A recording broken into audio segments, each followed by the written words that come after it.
নবী সাল্লাল্লাহু আলাইহি ওয়াসাল্লাম বলছেন,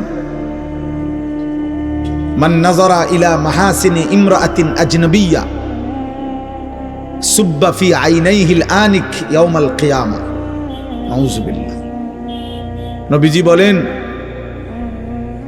যে কেহ যদি কোনো ভিন নারী যাকে দেখার অনুমতি নাই এমন কোন নারীর প্রতি যদি দৃষ্টিপাত করে, আল্লাহর নবী সাল্লাল্লাহু আলাইহি সাল্লাম বলেন, ওই তার জন্য অনুমতি নাই এমন নারীকে দেখলো তো কিয়ামতের দিন ওই দুই চোখে আল্লাহর কসম নবী বলছে জ্বলন্ত সীসা গলিয়ে দেওয়া হবে।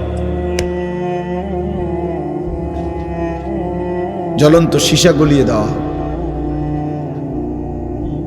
অতএব এটা ভয়ঙ্কর শাস্তি, ভয়ঙ্কর শাস্তি। আল্লাহ তাআলা কোরআনুল কারীমের মধ্যে বলছেন, যে তার মনের ইচ্ছা মতো চলে আল্লাহ তাকে কতগুলো শাস্তি দেয়। এর মধ্যে একটা শাস্তি হলো ওয়াজআলা আলা বাসারিহি গিশাওয়া, আল্লাহ তাআলা তার চোখের সামনে পর্দা ফেলে দেয়। ফলে ওই নাফরমান আর হালাল হারামের পার্থক্য বোঝে না, হালাল হারামের পার্থক্য বোঝে না। এটা পাপের শাস্তি, এটা মনের ইচ্ছা মতো চলার শাস্তি। আফরাআইতা মান ইত্তাখাযা ইলাহাহু হাওয়াহু ওয়া আদাল্লাহু আল্লাহু আলা ইলমিন ওয়া খাতামা আলা সামইহি ওয়া কলবিহি ওয়া জাআলা আলা বাসারিহি গিশাওয়া।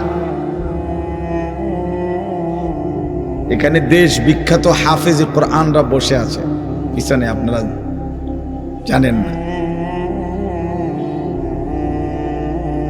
যিনি এতক্ষণ বয়ান করছেন এখন উনি নিচে বসে গেছেন। আল্লাহ ওনারে বরকত দান করেন। আমার প্রিয় ভাই মাওলানা আব্দুল কাদের ইসলাহি, আল্লাহ ইলমে আমলে বরকত দান করেন। তো ভাই বলতেছিলাম যে এটা নজর সাংঘাতিক, নজর সাংঘাতিক, নজর সাংঘাতিক। নজরে আউলিয়া হয়, নজরে বরবাদ হয়, নজরে বরবাদ হয়।